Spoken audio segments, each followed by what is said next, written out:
Hello, and thank you for standing by, and welcome to Bassett Furniture Industries Q2 2024 earnings call. At this time, all participants are in a listen-only mode. After the speaker's presentation, there will be a question-and-answer session. To ask the question during this session, you will need to press star 11 on your telephone. You will then hear an automated message advising your hand is raised. To withdraw your question, please press star 11 again. I would now like to turn the call over to Mike Daniel, CFO of Bassett Furniture. Sir, you may begin. Thank you, Tawanda, and welcome to Bassett Furniture's earnings call for the second quarter ended June 1st, 2024. Joining me today is our Chairman and Chief Executive Officer, Rob Spilman, Jr.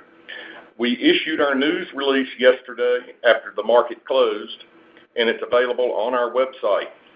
We have updated our reporting format with a fresh look that we believe provides an efficient and easy comparison of important metrics compared to the prior year's second quarter.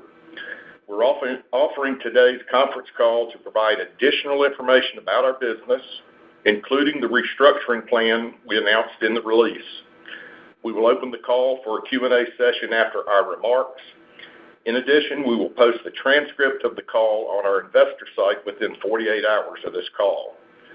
We believe this process will help enhance how we share our quarterly results with you, and we welcome your feedback.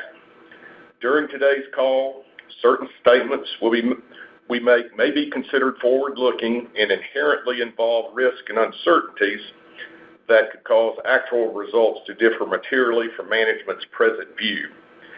These statements are made pursuant to the safe harbor provision of the Private Securities Litigation Reform Act of 1995. The company cannot guarantee the accuracy of any forecast or estimate, nor does it undertake any obligation to update such forward-looking statements. For more information, including important cautionary notes, please see the company's annual report on Form 10-K for the fiscal year ended November 25th, 2023. Other filings with the SEC describing risks related to our business are available on our corporate website. Now, I'll turn it over to Rob for comments about our second quarter. Rob? Thank you, Mike. Good morning, everyone, and thank you for joining us today. The macroeconomic pressure currently exerted on the furniture industry continued in the second quarter. Elevated home prices, relatively high mortgage rates, and general inflationary tension remain persistent. We also know from our own customer data that many are spending more on experiences than they are in their homes, a reversal from what we saw during COVID. Revenue in both our wholesale and retail segments was down, with greater pressure on our retail business due to the higher level of associated fixed costs. Geographically, sales were stronger in areas where housing is hotter, specifically the Southeast and across to Texas. Excluding the $2.7 million in additional inventory valuation charges that we levied, we were pleased with the strong consolidated gross margin that we recorded in the second quarter, coming in at 55.7% compared to last year's 53.6%. Although inventories have dropped by $28.6 million or 33% since the end of fiscal 2022, we believe that we can run an even leaner business in the future because certain elements of our assortment are not productively generating our expected sales velocity. Accordingly, this quarter we elected to record higher reserves on items in anticipation of the sell-off of more discontinued product over the course of the next couple quarters. Our average retail ticket was $3,960, up 9% from last year.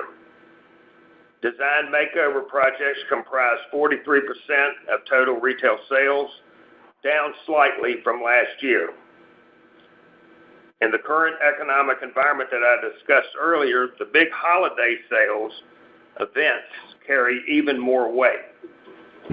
We were pleased that our 3-week Memorial Day promotion slightly exceeded last year's written business total.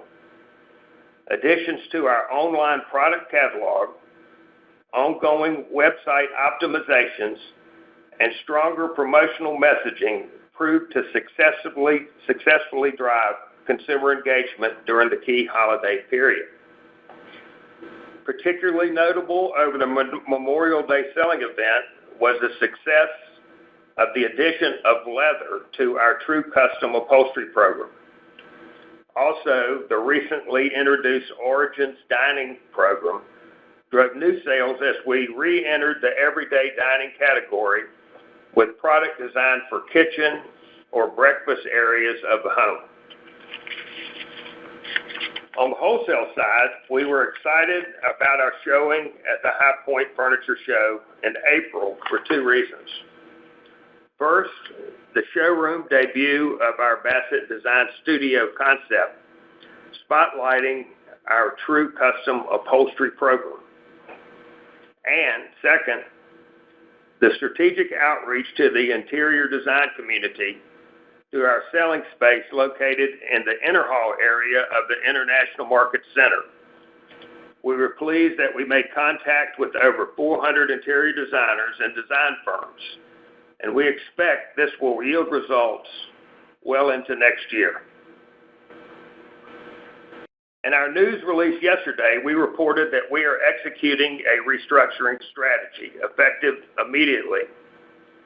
While we are going through a down period for the industry, we are setting the table for the inevitable rebound in consumer purchases for the home. This plan is designed to grow our business and to get the most out of our revenue and our working capital to drive profitability. There are 5 key points to the plan.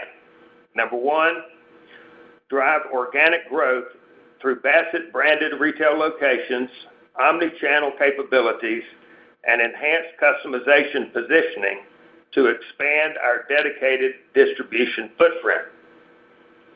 Number 2, rationalize U.S. wood manufacturing from 2 locations into 1 primary location supported by a small satellite operation. Number 3, optimize inventory and drop unproductive lines. Number 4, improve our overall cost structure and invest capital in refurbishment of current corporate retail locations. And number 5, close the Noah Home e-commerce business.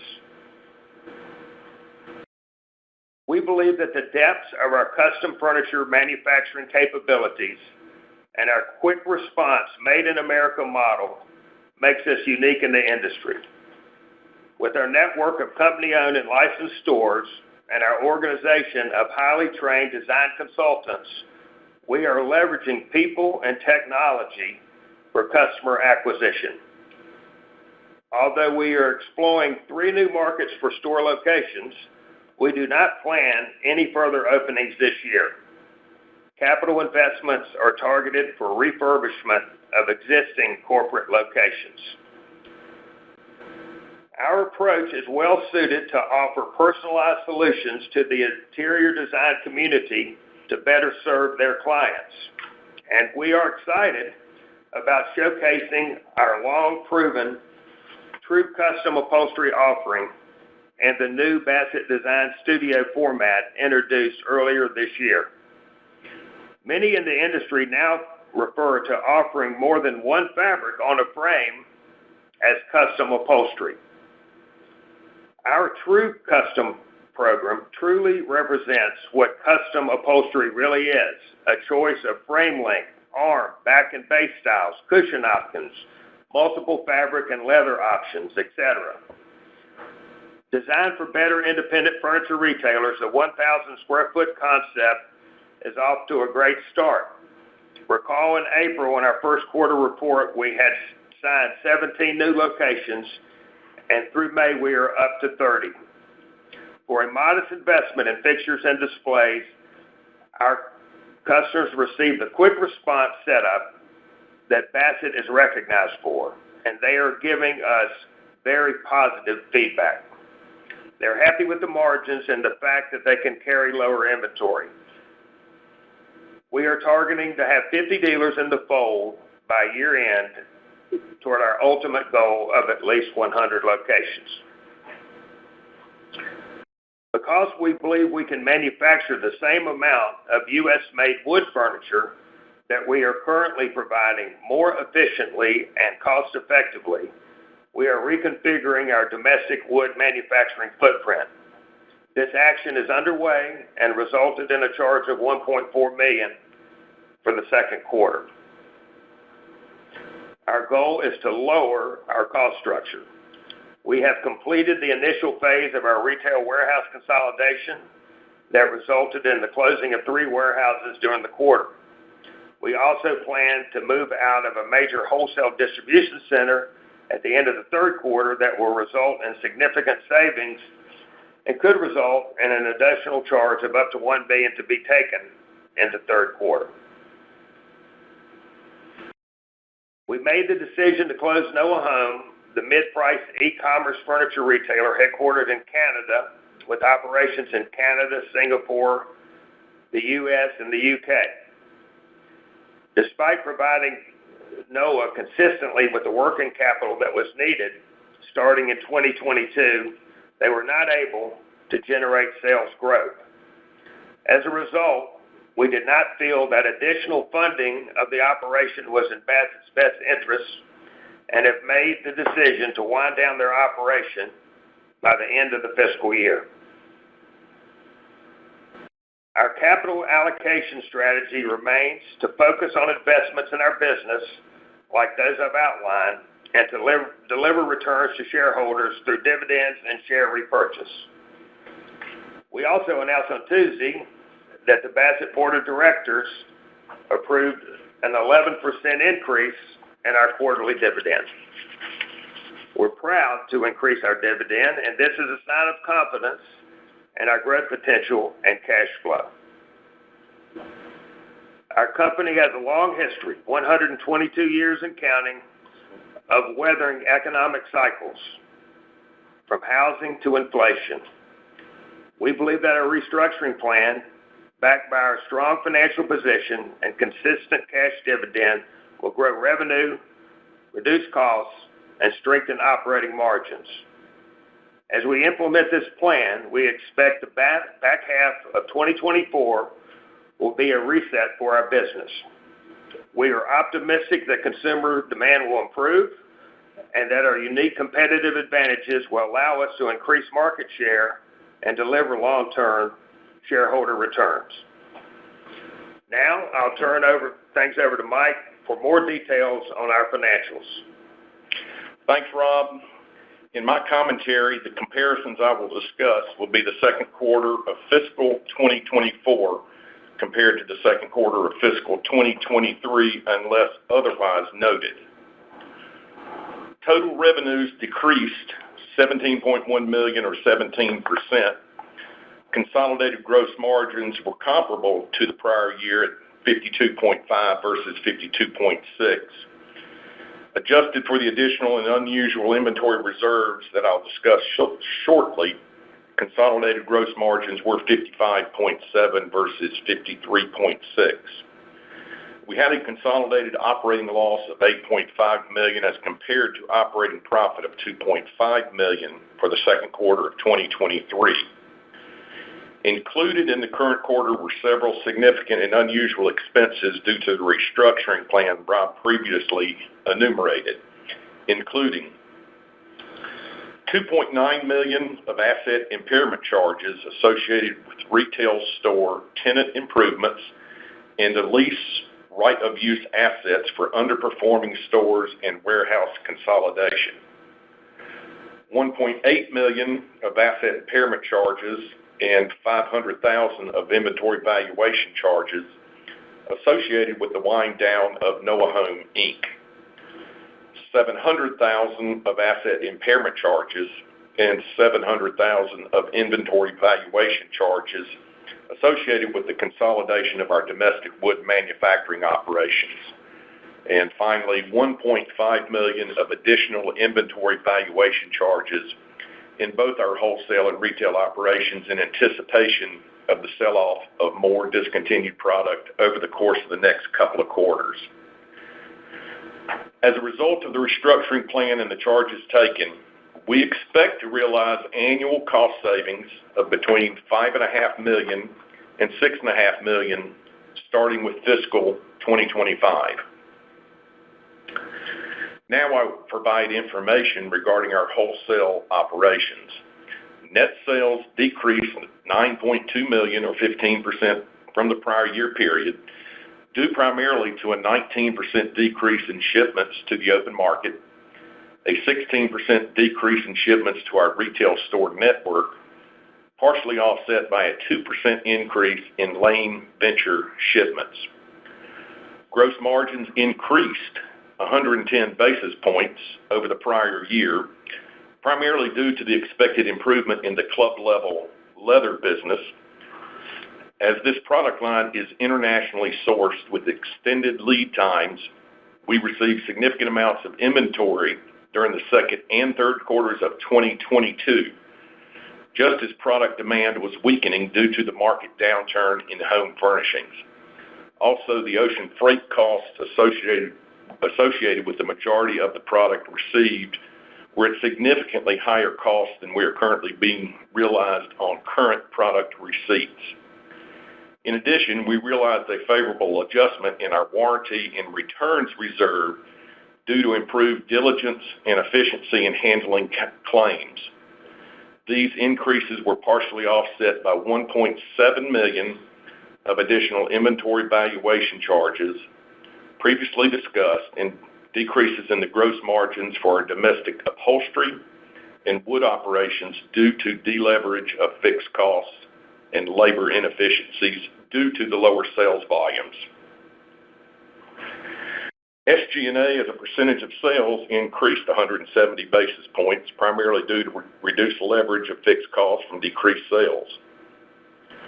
Now moving on to our retail store operations, net sales decreased $10.3 million or 17% from the prior year period. Written sales, the value of sales orders taken but not delivered, declined 2.5% from the second quarter of 2023. Gross margin was flat with the prior period because higher margins on inline goods were offset by lower margins on clearance goods. In addition, we had $500,000 of increased inventory valuation charges previously discussed due to the strategy to be more aggressive in selling clearance goods to better control inventory levels. SG&A expenses as a percentage of sales increased 570 basis points, again primarily due to decreased leverage of fixed costs from lower sales volumes. As Rob discussed, we have announced that we will be winding down the operations of Noah Home, Inc. As part of that, we recorded a $1.8 million charge to write off the previously recorded intangible asset for the trade name and $500,000 of inventory valuation reserves to prepare for an orderly sell-through of the inventory. Finally, let's turn to the balance sheet and capital allocation. We ended the quarter with $60.5 million in cash and short-term investments. We generated $5.8 million of operating cash, funding all of our capital expenditures, dividends, and share repurchases for the quarter. Given the current state of business, we have cut back our prior plans for capital expenditures. Now we plan to spend an additional $4 to $5 million over the back half of the year, with the majority of that spending on limited retail store remodels. We will also continue to buy back shares opportunistically as the share price warrants.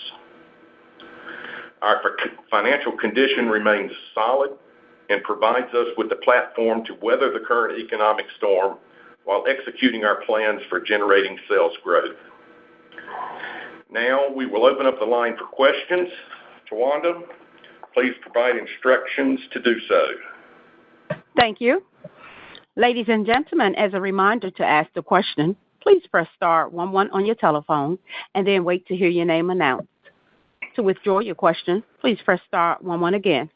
Please stand by while we compile the Q&A roster.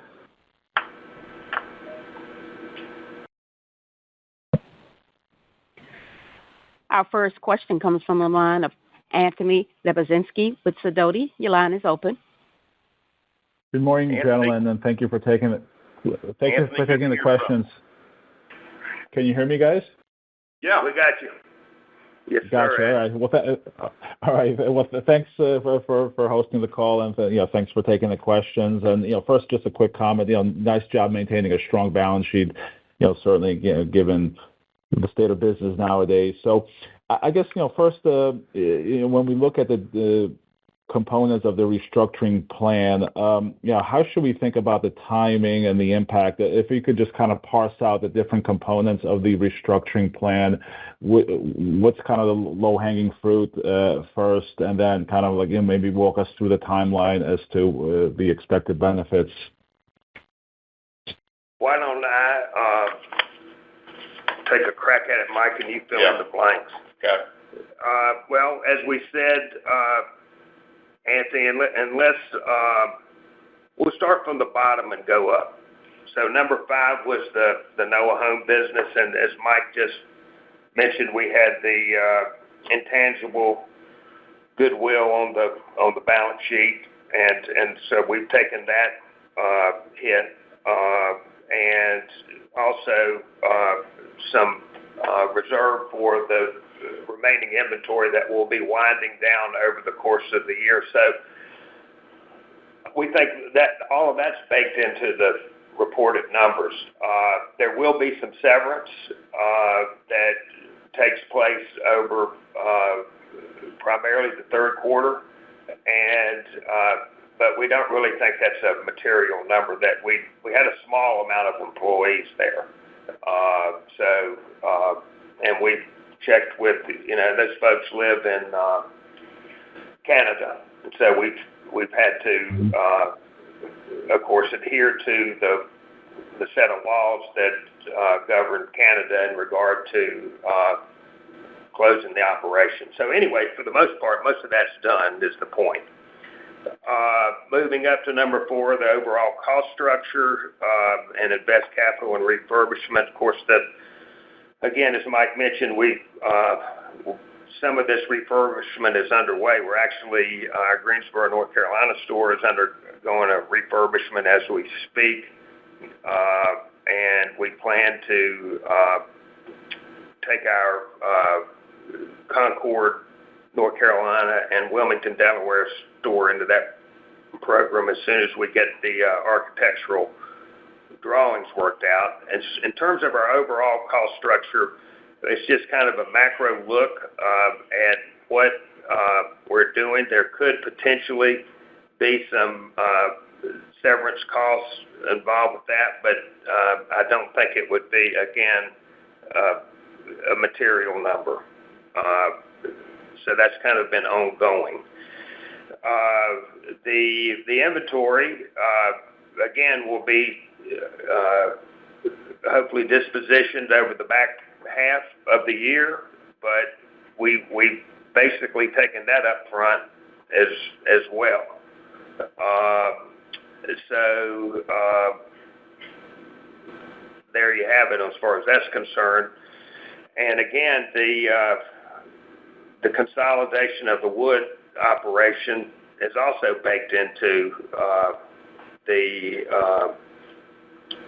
program as already announced. I will say, and this could be in number 4, or I'm not sure it's number 4 or number 1, but we do have this warehousing operation out in California that we mentioned that we are attempting to sublease, and we think that if we are successful in that, we could have a charge of up to $1 million in the third quarter.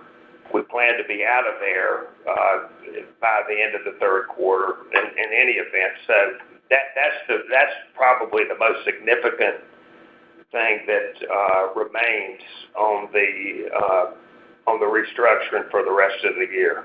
So, we plan to consummate all these items by year end, and Mike, you can correct me, but there's the severance that I mentioned, which is not really material in this looming warehouse charge. Now, am I leaving anything out on that? No, and Anthony, I think that the goal here is for 2025 to have all the savings baked in, and certainly we'll have some, like on the consolidation of the wood furniture plants, we'll still have some cost involved and some inefficiencies in getting that together during the third quarter.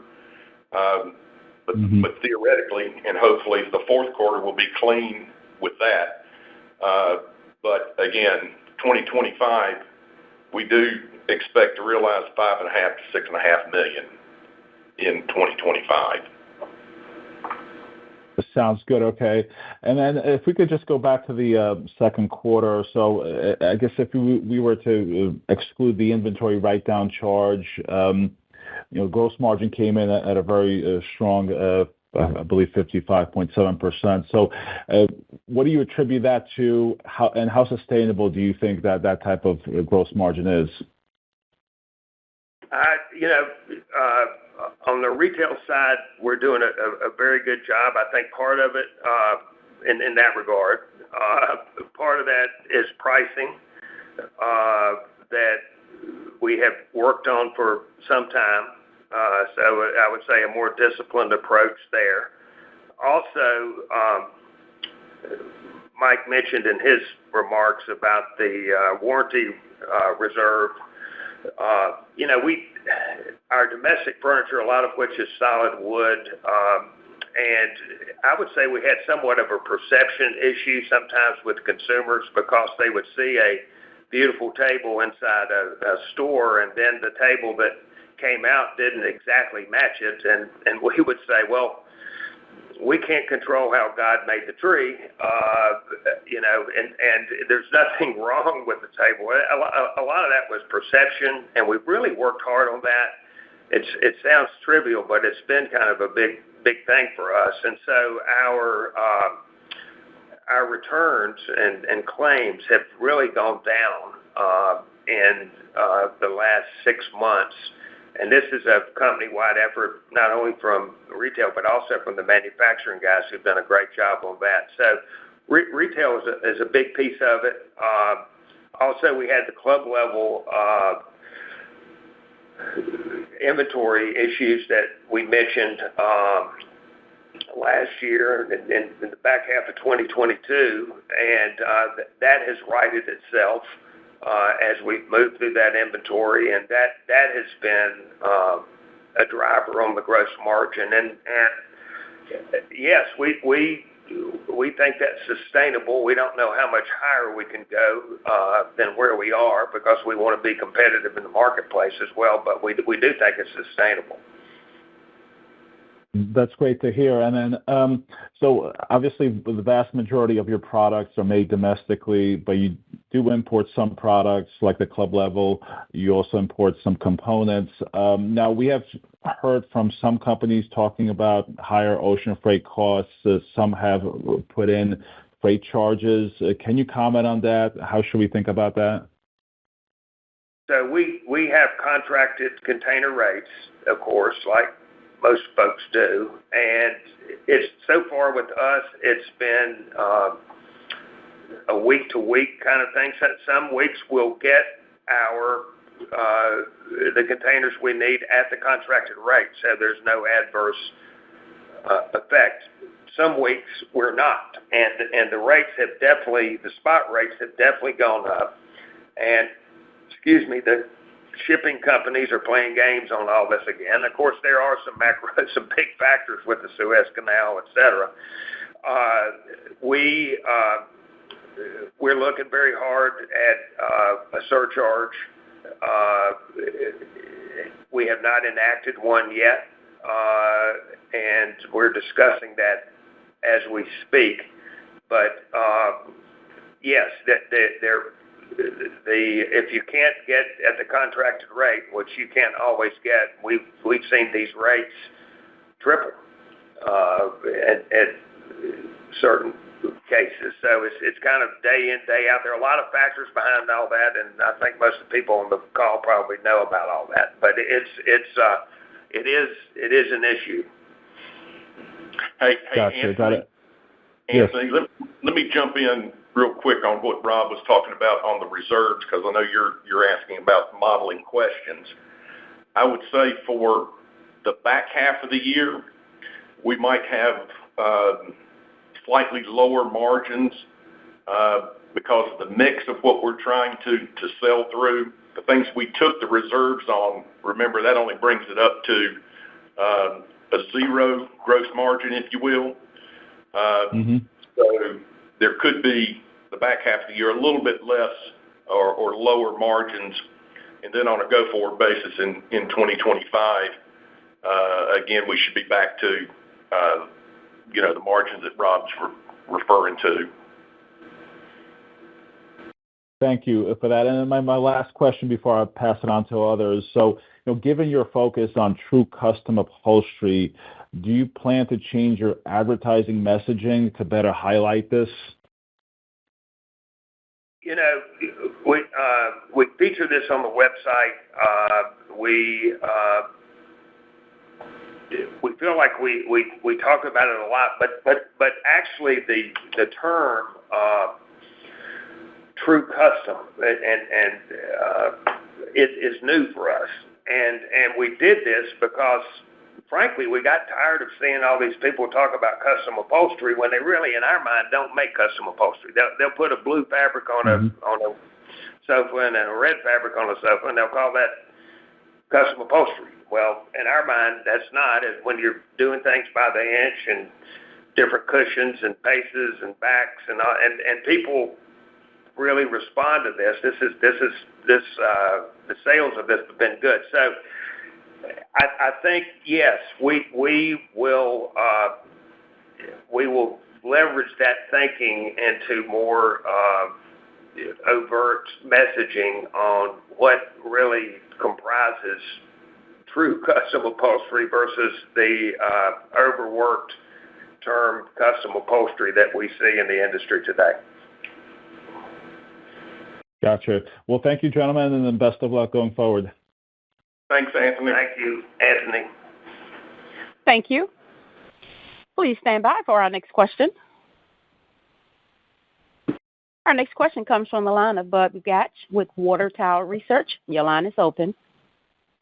Good morning, Rob. Good morning, Mike. And let me add my thanks for the call and the information, and also for the filing of the Q this morning, which answered a lot of my questions in terms of some of the detail. And I want to also just comment. I've been doing this for a long time, and I don't remember seeing a time, and it's not a pleasant time in the industry, where you've seen a company address forthrightly its charges that it needed to take and its business, and come up with a stronger balance sheet, and at the same time raise a dividend. That's really remarkable, and shows a tremendous confidence and commitment to your shareholders. So I thank you for that. And let me go into some of my questions. And I'm going to also ask about true custom, because I think you're right. You have some different features in your custom upholstery program that make it unique and really significantly different than others.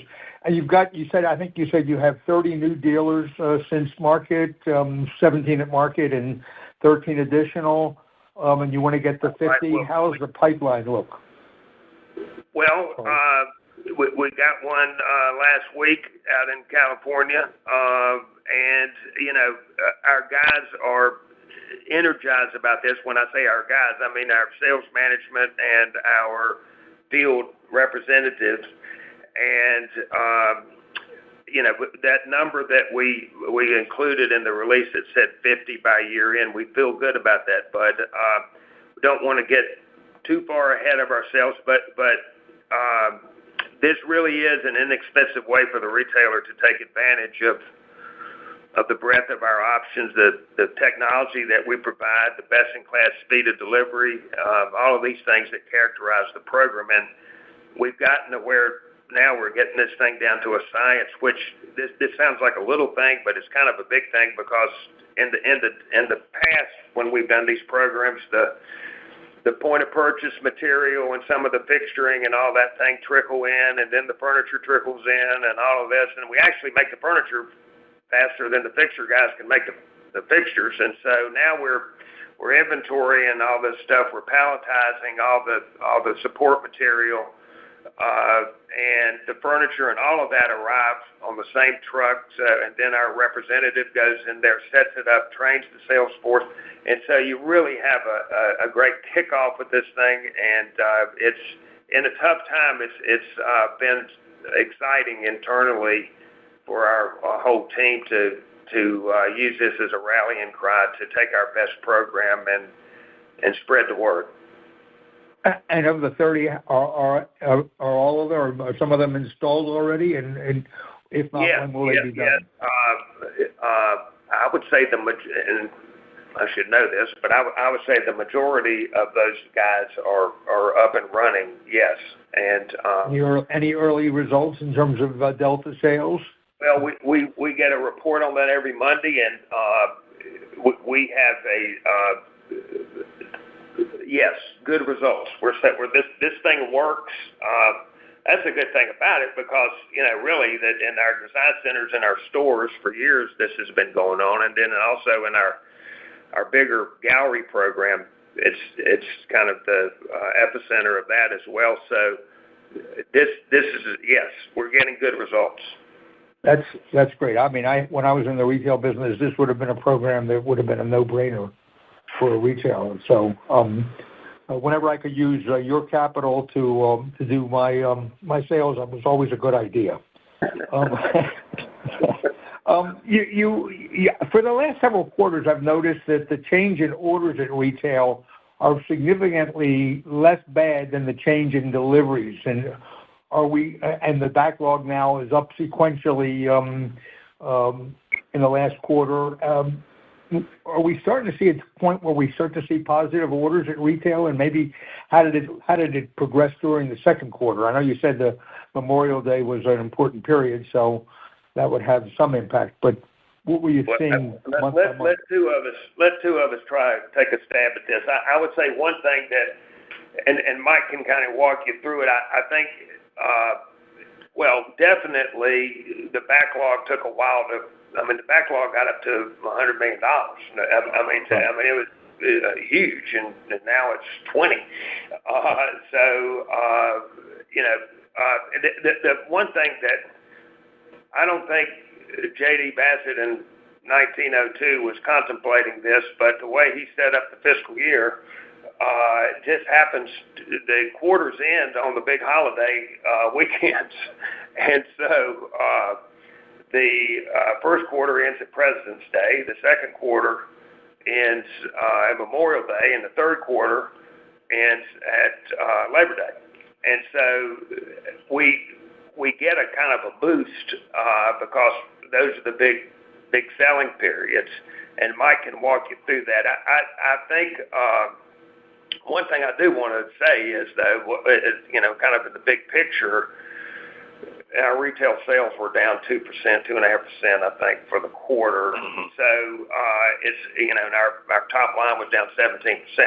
So we're starting to finally hit bottom here. And now we want to obviously spring off this number. But Memorial Day, we were, as I mentioned in my remarks, we were up versus last year for the 3-week period. And I will say, if I can say this, July 4th. Can I say this, Jay? The July 4th was up versus last year, and it was a good event. So these kind of tentpole events have outsized significance in this environment than they've had in the past, at least for us. So, Mike, you've got and to tag along here, since you're comparing that 17% down compared to Q2 of last year, we were still selling through backlog. And you can see that if you go back to Q1 of 2023, our retail backlog was $42 million. At Q2 of 23, the next quarter, it was down to $33 million, and it's been pretty consistent since then. So I think that's a way of saying it feels like we've hit the bottom. As we said, we were down 2.5% written for the quarter, but down 17% because we were selling really through the backlog. Yeah, that's the way the math works from the stuff you disclosed in the Q. So that's what I think. I mean, it looks like you're bouncing along the bottom here at this point in time because you've shrunk that delta now for the last couple of quarters. My next question is the math on the income statement in terms of the tax shield is 11%. And I know you report GAAP, and we respect that, and you don't adjust. But we've got two significant items in this particular period that I think may have different tax treatments: the inventory valuation, additional inventory valuation charge, and the asset write-downs. Can you kind of parse out what the tax consequences of those items are? Yeah, and I'll take this one, Rob. Good. So, two things. Let me first say the two charges associated with NOAA, the $1.8 million and the $500,000, I take no tax benefit on that. So that's the first thing to consider. Then in terms of the other, there's really no difference in the tax treatment on the other restructuring charges and the inventory charges. It's just baked into the year-end rate. Now, given where we are, with our permanent differences and being in a loss, things your normal, what you would expect, 25-26% blended rate, it just doesn't all work out in that fashion. So I don't know if that answers your question, but well, it certainly brings the math into better alignment. And the 25-26 is assuming a 21 federal, and then the balance between state and other kinds of discrete items. And so what with the losses, is it still in that low 20s or mid 20s kind of range? Is that about where it works out? You have to back out the losses associated with NOAA, which we don't give you. Yeah. Well, we don't give you the actual loss generated by NOAA. It's buried in the corporate and other section. So you really can't do the math because we don't give you the numbers of the actual loss that's generated by NOAA. But if we take the 2.3 and take that out of the tax equation, it gets kind of the percentages to come somewhat more into alignment. Right, but then you'd also have to back out the losses from NOAA outside of the charges taken.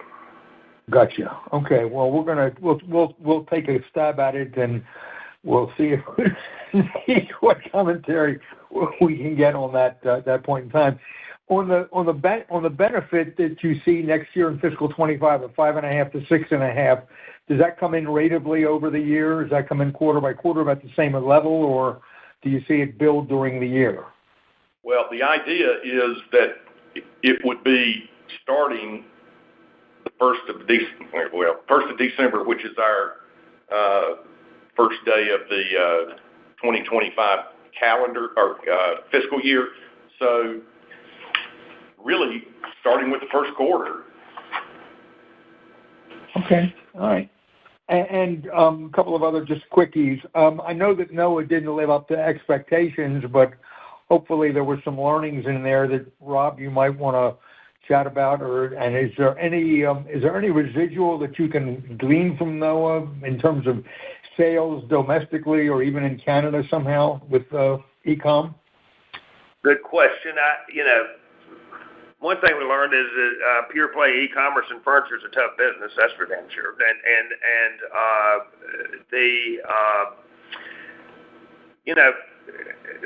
We put in a new website at Bassett last year. We talked about that quite a bit. We are seeing some green shoots on that effort.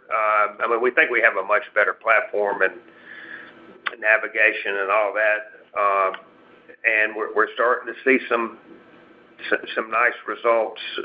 We're not anywhere near where we want to be on the e-commerce side, but that's good. And a couple of the NOAA folks have helped us with that, and one is likely for a period of time, for sure, to remain in the mix. And he has quite a bit of experience in e-commerce dating back before NOAA. So yes, from that perspective, we see some ongoing benefit. Also potentially, and I don't know, we've explored and we haven't decided, but they did have a brand up there and sold furniture in Canada more than we sell. So could we go forward with a NOAA site with Bassett product as an entry level offering up there? Maybe, but we're really more focused on the balance sheet now, and they were requiring cash contributions from the mothership, and we did not see the value in continuing at that level. So we're still talking about what could happen in the future in that regard. Okay.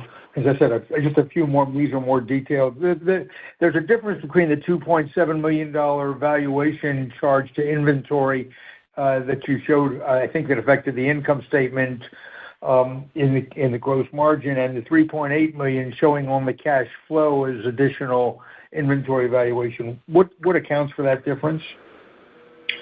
Well, so we take a charge every month, a regular charge to put stuff into our reserve.